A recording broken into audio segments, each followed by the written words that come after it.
ਇੱਕ ਭਿਆਨਕ ਐਕਸੀਡੈਂਟ ਤੋਂ ਬਾਅਦ ਸੁਮਨਦੀਪ ਕੌਰ ਨੂੰ ਹਸਪਤਾਲ ਲਿਜਾਇਆ ਗਿਆ। ਖੂਨ ਨਾਲ ਭਰੇ ਕੱਪੜੇ ਅਤੇ ਇਲਾਜ ਦੇ ਦੌਰਾਨ ਖੂਨ ਜ਼ਿਆਦਾ ਵਹਿਣ ਦੇ ਨਾਲ ਸੁਮਨਦੀਪ ਕੌਰ ਦੀ ਮੌਤ ਹੋ ਜਾਂਦੀ ਹੈ। ਹੁਣ ਸੁਮਨਦੀਪ ਕੌਰ ਦੀ ਮੌਤ ਹੋ ਗਈ, ਭੋਗ ਵੀ ਪੈ ਗਿਆ ਤੇ ਸਮਾਂ ਬੀਤ ਗਿਆ। ਸੁਮਨਦੀਪ ਕੌਰ ਆਪਣੇ ਪਰਿਵਾਰ ਦੀ ਯਾਦਾਂ ਦੇ ਵਿੱਚ ਕਾਇਮ ਹੋ ਗਈ। ਕੰਧ ਦੇ ਉੱਤੇ ਫੋਟੋ ਅਣਮਿੱਥੇ ਸਮੇਂ ਦੇ ਲਈ ਟੰਗੀ ਗਈ। ਸੰਸਾਰ ਦੇ ਵਿੱਚ ਰਹਿੰਦੇ ਲੋਕਾਂ ਲਈ ਤਾਂ ਸੁਮਨਦੀਪ ਕੌਰ ਮਰ ਚੁੱਕੀ ਹੈ। ਤੁਸੀਂ ਪੁਨਰ ਜਨਮ ਦੇ ਬਾਰੇ ਤਾਂ ਬਹੁਤ ਕੁਝ ਸੁਣਿਆ ਹੋਵੇਗਾ ਕਿ ਇੱਕ ਬੰਦੇ ਦਾ ਦੂਸਰੇ ਸ਼ਹਿਰ ਜਾਂ ਦੂਸਰੇ ਦੇਸ਼ ਦੇ ਵਿੱਚ ਪੁਨਰ ਜਨਮ ਹੁੰਦਾ ਹੈ ਤੇ ਉਸ ਨੂੰ ਆਪਣਾ ਪੁਰਾਣਾ ਜਨਮ ਯਾਦ ਆ ਜਾਂਦਾ ਹੈ। ਪਰ ਤੁਹਾਡਾ ਉਸ ਵੇਲੇ ਖਿਆਲ ਕੀ ਹੋਵੇਗਾ ਜੇਕਰ ਤੁਹਾਨੂੰ ਦੱਸਿਆ ਜਾਵੇ ਕਿ ਇੱਕ ਬੰਦਾ ਪੁਨਰ ਜਨਮ ਲੈ ਕੇ ਆਪਣੇ ਨਾਲ ਪਿਛਲੇ ਜਨਮ ਦੀਆਂ ਸਿਰਫ ਯਾਦਾਂ ਹੀ ਨਹੀਂ ਸਗੋਂ ਆਪਣਾ ਸਰੀਰ ਤੇ ਪਿਛਲੇ ਜਨਮ ਦੇ ਨਿਸ਼ਾਨੀਆਂ ਵੀ ਲੈ ਆਇਆ, ਤਾਂ ਤੁਸੀਂ ਇਹ ਸੋਚ ਕੇ ਕੀ ਕਹੋਗੇ? ਤੁਹਾਡਾ ਪਹਿਲਾ ਖਿਆਲ ਹੋਵੇਗਾ ਕਿ ਇਹ ਕੋਈ ਮਨਘੜਤ ਕਹਾਣੀ ਹੈ ਤੇ ਇੱਕ ਝੂਠ ਫੈਲਾਇਆ ਜਾ ਰਿਹਾ ਹੈ। ਪਰ ਅਜਿਹਾ ਕੁਝ ਵੀ ਨਹੀਂ ਹੈ। ਅਜਿਹਾ ਬਚਿੱਤਰ ਚਮਤਕਾਰ ਕਿਸੇ ਹੋਰ ਦੇਸ਼ ਜਾਂ ਕਿਸੇ ਹੋਰ ਜਗ੍ਹਾ ਦੇ ਉੱਤੇ ਨਹੀਂ ਸਗੋਂ ਇਸੇ ਪੰਜਾਬ ਦੇ ਵਿੱਚ ਹੋਇਆ ਹੈ ਤੇ ਨਾ ਹੀ ਇਹ ਕੋਈ 100 ਸਾਲ ਪੁਰਾਣੀ ਗੱਲ ਹੈ। ਇਹ ਅੱਜ ਦੇ ਸਮੇਂ 2022 ਦੀ ਗੱਲ ਹੈ ਤੇ ਜਿੰਦੇ ਜਾਗਦੇ ਸਬੂਤ ਅੱਜ ਵੀ ਕੈਮਰੇ ਦੇ ਸਾਹਮਣੇ ਬੋਲ ਰਹੇ ਨੇ। ਇੱਕ ਅਜਿਹੀ ਸੱਚਾਈ ਦੁਨੀਆ ਦੇ ਸਾਹਮਣੇ ਪੇਸ਼ ਕਰ ਰਹੇ ਨੇ ਜਿਸ ਨੂੰ ਸੁਣ ਕੇ ਵਿਗਿਆਨਿਕ ਵੀ ਹੈਰਾਨ ਨੇ ਕਿ ਇਹ ਕਿਵੇਂ ਹੋ ਸਕਦਾ ਹੈ। ਸਾਇੰਸ ਤਾਂ ਇਹੀ ਮੰਨਦੀ ਸੀ ਕਿ ਪੁਰਾਣੇ ਜਨਮ ਦੀਆਂ ਯਾਦਾਂ ਹੀ ਸਿਰਫ ਸਾਡੇ ਨਾਲ ਆਉਂਦੀਆਂ ਨੇ, ਪਰ ਇੱਥੇ ਤਾਂ ਪੁਰਾਣੇ ਜਨਮ ਦੀਆਂ ਨਿਸ਼ਾਨੀਆਂ ਵੀ ਨਾਲ ਹੀ ਚੱਲਦੀਆਂ ਫਿਰਦੀਆਂ ਨਜ਼ਰ ਆ ਰਹੀਆਂ ਨੇ। ਇਹ ਸਭ ਕੁਝ ਦੇਖ ਕੇ ਹਰ ਇੱਕ ਦੀਆਂ ਅੱਖਾਂ ਫਟੀਆਂ ਰਹਿ ਗਈਆਂ। ਤੁਸੀਂ ਵੀ ਇਹ ਕਹਾਣੀ ਸੁਣੋ ਤੇ ਆਪਣੇ ਵਿਚਾਰ ਕਮੈਂਟ ਦੇ ਵਿੱਚ ਜ਼ਰੂਰ ਦੱਸਣਾ। ਧੂਰੀ ਤੋਂ ਇੱਕ ਪਾਸੇ ਇੱਕ ਪਿੰਡ ਦੇ ਵਿੱਚ 5 ਸਾਲਾਂ ਗੁਰਜੋਤ ਕੌਰ ਆਪਣੇ ਪਰਿਵਾਰ ਦੇ ਕੰਨਾਂ ਦੇ ਵਿੱਚ ਕੁਝ ਅਜਿਹੇ ਬੋਲ ਪਾਉਂਦੀ ਹੈ ਕਿ ਉਹ ਬੋਲ ਸੁਣ ਕੇ ਇੱਕ ਵਾਰ ਪੰਜਾਬ ਦੇ ਪੜ੍ਹੇ ਲਿਖੇ ਵਿਦਵਾਨ ਵੀ ਹੈਰਾਨੀ ਦੇ ਵਿੱਚ ਪੈ ਗਏ। ਧੂਰੀ ਪੰਜਾਬ ਦੇ ਵਿੱਚ ਮਰੀ ਸੁਮਨਦੀਪ ਕੌਰ ਧੂਰੀ ਤੋਂ ਕੁਝ ਦੂਰੀ ਤੇ ਇੱਕ ਘਰ ਦੇ ਵਿੱਚ ਦੁਬਾਰਾ ਜਨਮ ਲੈਂਦੀ ਹੈ। ਇਹ ਕੋਈ ਝੂਠੀ ਮਨਘੜਤ ਜਾਂ ਫਿਰ ਸਾਲਾਂ ਪੁਰਾਣੀ ਗੱਲ ਨਹੀਂ, ਬਲਕਿ 2022 ਪ੍ਰੈਜ਼ੈਂਟ ਸਮੇਂ ਦੀ ਗੱਲ ਹੈ।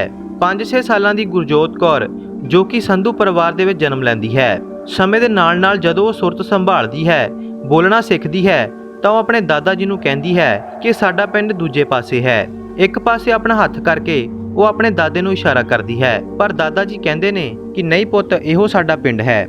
ਗੁਰਜੋਤ ਕੌਰ ਬਾਰ-ਬਾਰ ਇਹੀ ਕਹਿੰਦੀ ਰਹੀ ਕਿ ਨਹੀਂ, ਇਹ ਮੇਰਾ ਪਿੰਡ ਨਹੀਂ, ਮੇਰਾ ਪਿੰਡ ਉਸ ਪਾਰ ਹੈ। ਹੌਲੀ-ਹੌਲੀ ਸਮੇਂ ਦੇ ਨਾਲ-ਨਾਲ ਜਿਉਂ-ਜਿਉਂ ਪੁਰਾਣੇ ਜਨਮ ਦੀਆਂ ਯਾਦਾਂ ਤੇਜ਼ ਹੋਈਆਂ, ਗੁਰਜੋਤ ਕੌਰ ਨੇ ਕਹਿਣਾ ਸ਼ੁਰੂ ਕੀਤਾ ਕਿ ਮੇਰਾ ਪਿੰਡ ਧੂਰੀ ਦੇ ਕੋਲ ਹੈ। ਮੇਰੇ ਪਿੰਡ ਦੇ ਕੋਲੋਂ ਇੱਕ ਟ੍ਰੇਨ ਵੀ ਲੰਘਦੀ ਹੈ। ਜਦੋਂ ਪਰਿਵਾਰ ਵਾਲਿਆਂ ਨੇ 5-6 ਸਾਲਾਂ ਦੀ ਲੜਕੀ ਦੇ ਮੂੰਹੋਂ ਧੂਰੀ ਜਾਂ ਫਿਰ ਟ੍ਰੇਨ ਦਾ ਨਾਮ ਸੁਣਿਆ ਤਾਂ ਉਹਨਾਂ ਦੇ ਦਿਮਾਗ ਦੇ ਵਿੱਚ ਇਹ ਗੱਲ ਖੜਕੀ, ਕਿਉਂਕਿ ਇੰਨੀ ਛੋਟੀ ਉਮਰ ਦੀ ਲੜਕੀ ਨੂੰ ਟ੍ਰੇਨ ਦੇ ਬਾਰੇ ਕਿਵੇਂ ਪਤਾ ਅਤੇ ਧੂਰੀ ਦੇ ਬਾਰੇ ਕਿਵੇਂ ਪਤਾ ਲੱਗਿਆ, ਜਦ ਕਿ ਉਹ ਤਾਂ ਕਦੀ ਘਰੋਂ ਬਾਹਰ ਨਿਕਲੀ ਹੀ ਨਹੀਂ ਸੀ ਤੇ ਨਾ ਹੀ ਉਹਨਾਂ ਦੇ ਪਿੰਡ ਦੇ ਕੋਲੋਂ ਕੋਈ ਟ੍ਰੇਨ ਲੰਘਦੀ ਸੀ ਤੇ ਨਾ ਹੀ ਕਿਸੇ ਲਾਗਲੇ ਪਿੰਡ ਦੇ ਲਾਗੇ ਨੇੜਿਓਂ ਕੋਈ ਵੀ ਟ੍ਰੇਨ ਗੁਜ਼ਰਦੀ ਸੀ। ਫਿਰ ਇਹ ਲੜਕੀ ਕਿਹੜੀ ਟ੍ਰੇਨ ਬਾਰੇ ਗੱਲ ਕਰ ਰਹੀ ਸੀ? ਜਦੋਂ ਗੁਰਜੋਤ ਦੇ ਦਾਦੇ ਨੇ ਉਸ ਦੀ ਦਾਦੀ ਦੇ ਨਾਲ ਗੱਲ ਕੀਤੀ ਤਾਂ ਉਹਨਾਂ ਨੂੰ ਸ਼ੱਕ ਹੋਇਆ ਕਿ ਇਸ ਨੂੰ ਆਪਣਾ ਪੁਰਾਣਾ ਜਨਮ ਯਾਦ ਆ ਗਿਆ ਹੈ, ਜਿਸ ਕਰਕੇ ਉਹਨਾਂ ਨੇ ਆਪਣੇ ਕਿਸੇ ਜਾਣਕਾਰ ਗ੍ਰੰਥੀ ਸਿੰਘ ਦੇ ਨਾਲ ਇਹ ਗੱਲ ਸਾਂਝੀ ਕੀਤੀ ਤੇ ਉਸ ਦੀ ਮਦਦ ਦੇ ਨਾਲ ਗੁਰਜੋਤ ਕੌਰ ਦਾ ਪੁਰਾਣਾ ਪਿੰਡ ਪਤਾ ਲਗਾਇਆ ਗਿਆ ਅਤੇ ਸੱਚ ਦੇ ਵਿੱਚ ਹੀ ਗੁਰਜੋਤ ਕੌਰ ਦੀਆਂ ਗੱਲਾਂ ਸੱਚ ਨਿਕਲੀਆਂ। ਜਦੋਂ ਗ੍ਰੰਥੀ ਸਿੰਘ ਦੀ ਮਦਦ ਦੇ ਨਾਲ ਗੁਰਜੋਤ ਦੇ ਪਿਛਲੇ ਜਨਮ ਸੁਮਨਦੀਪ ਦੀ ਫੋਟੋ ਮੰਗਵਾਈ ਗਈ ਤਾਂ ਉਸਨੇ ਆਪਣੇ ਆਪ ਨੂੰ ਝੱਟ ਹੀ ਪਹਿਚਾਣ ਲਿਆ ਅਤੇ ਇਹ ਕਹਿ ਦਿੱਤਾ ਕਿ ਇਹ ਮੇਰੀ ਫੋਟੋ ਹੈ। ਫਿਰ ਲੜਕੀ ਗੁਰਜੋਤ ਕੌਰ ਦੇ ਪਿਤਾ ਉਸ ਨੂੰ ਪਿੰਡ 'ਚੋਂ ਲੈ ਗਏ ਤਾਂ ਰਸਤੇ ਦੇ ਵਿੱਚ ਇੱਕ ਟ੍ਰੇਨ ਲੰਘਦੀ ਹੈ ਤਾਂ ਗੁਰਜੋਤ ਕੌਰ ਟ੍ਰੇਨ ਨੂੰ ਦੇਖ ਕੇ ਕਹਿੰਦੀ ਹੈ ਕਿ ਟ੍ਰੇਨ ਦੇ ਵਿੱਚ ਇਸ ਤਰ੍ਹਾਂ ਫੋਲਡ ਕਰਨ ਵਾਲੀਆਂ ਸੀਟਾਂ ਹੁੰਦੀਆਂ ਨੇ ਜਿਸ ਨੂੰ ਖੋਲ ਕੇ ਉਸ ਦੇ ਉੱਤੇ ਲੇਟਿਆ ਵੀ ਜਾ ਸਕਦਾ ਹੈ। ਇਹ ਗੱਲ ਸੁਣ ਕੇ ਉਸ ਦੇ ਪਿਤਾ ਦੇ ਦਿਮਾਗ ਦੇ ਵਿੱਚ ਇੱਕ ਅਜੀਬ ਜੀ ਗੱਲ ਆਈ ਕਿ ਆਪਾਂ ਤਾਂ ਸਾਡੇ ਪਰਿਵਾਰ ਦੇ ਵਿੱਚੋਂ ਕੋਈ ਵੀ ਟ੍ਰੇਨ ਦੇ ਵਿੱਚ ਸਫ਼ਰ ਨਹੀਂ ਕਦੀ ਕੀਤਾ, ਤਾਂ ਫਿਰ ਇਸ ਛੋਟੀ ਬੱਚੀ ਨੂੰ ਇਸ ਟ੍ਰੇਨ ਦੇ ਬਾਰੇ ਇੰਨੀ ਜਾਣਕਾਰੀ ਕਿਵੇਂ ਹੈ?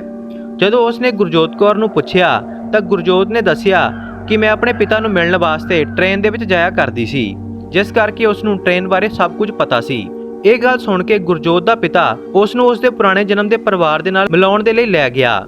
ਗੁਰਜੋਤ ਕੌਰ ਦੇ ਪਿਤਾ ਨੇ ਦੱਸਿਆ ਕਿ ਮੈਂ ਗੁਰਜੋਤ ਨੂੰ ਮੋਟਰਸਾਈਕਲ ਦੇ ਉੱਤੇ ਲੈ ਗਿਆ।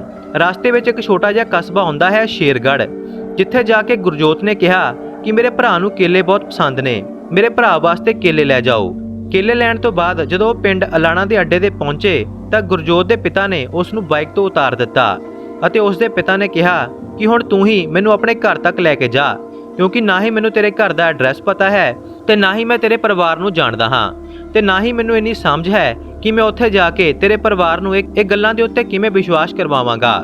ਬਿਨਾਂ ਕਿਸੇ ਝਿਜਕ ਦੇ ਗੁਰਜੋਤ ਕੌਰ ਪਿੰਡ ਦੇ ਰਸਤੇ ਦੇ ਉੱਤੇ ਚੱਲਣ ਲੱਗੀ ਜਿਵੇਂ ਉਹ ਇਹਨਾਂ ਰਸਤਿਆਂ ਨੂੰ ਬਹੁਤ ਚੰਗੀ ਤਰ੍ਹਾਂ ਜਾਣਦੀ ਹੋਵੇ। ਹਾਲੇ ਇੰਨੀ ਛੋਟੀ ਉਮਰ ਤੇ ਪਹਿਲੀ ਵਾਰ ਗੁਰਜੋਤ ਕੌਰ ਪਿੰਡ ਚੋਂ ਬਾਹਰ ਨਿਕਲੀ ਸੀ।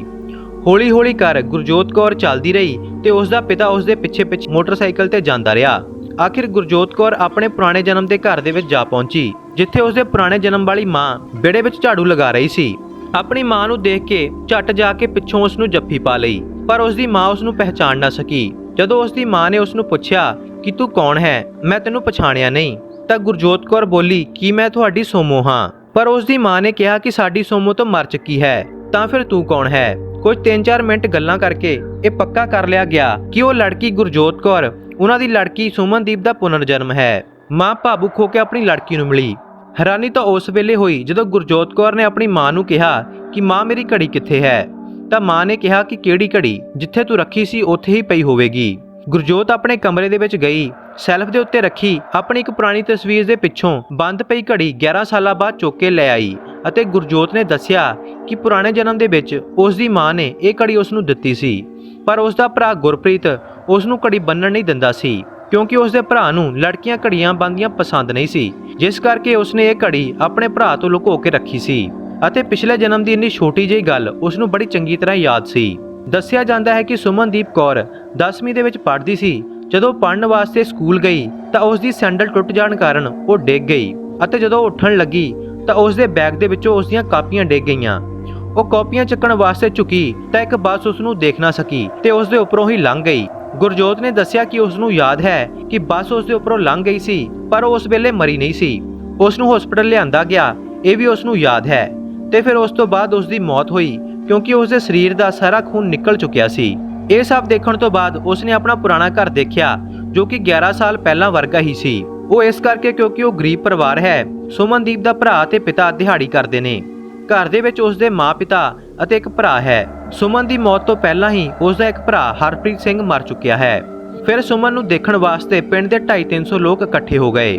ਸੁਮਨ ਉਸ ਘਰ ਵੀ ਗਈ ਜਿੱਥੇ ਉਹ ਟਿਊਸ਼ਨ ਪੜ੍ਹਿਆ ਕਰਦੀ ਸੀ ਅਤੇ ਉਸ ਦੇ ਪਰਿਵਾਰ ਨੇ ਵੀ ਸੁਮਨ ਨੂੰ ਝੱਟ ਪਹਿਚਾਣ ਲਿਆ, ਜਿਸ ਤੋਂ ਬਾਅਦ ਉਹ ਉਸ ਇਲਾਕੇ ਦੇ ਯੂਥ ਅਕਾਲੀ ਦਲ ਦੇ ਪ੍ਰਧਾਨ ਦੇ ਘਰ ਵੀ ਗਈ, ਜਿਨ੍ਹਾਂ ਦੇ ਘਰੋਂ ਉਹ ਆਪਣੇ ਪੁਰਾਣੇ ਜਨਮ ਦੇ ਵਿੱਚ ਲੱਸੀ ਲੈਣ ਜਾਇਆ ਕਰਦੀ ਸੀ ਅਤੇ ਉਸ ਦੇ ਪਰਿਵਾਰ ਨੇ ਵੀ ਸੁਮਨ ਨੂੰ ਪਹਿਚਾਣ ਲਿਆ ਅਤੇ ਇਸ ਗੱਲ ਦੀ ਪੁਸ਼ਟੀ ਕੀਤੀ ਕਿ ਗੁਰਜੋਤ ਕੌਰ ਸੁਮਨਦੀਪ ਦਾ ਪੁਨਰ ਜਨਮ ਹੈ।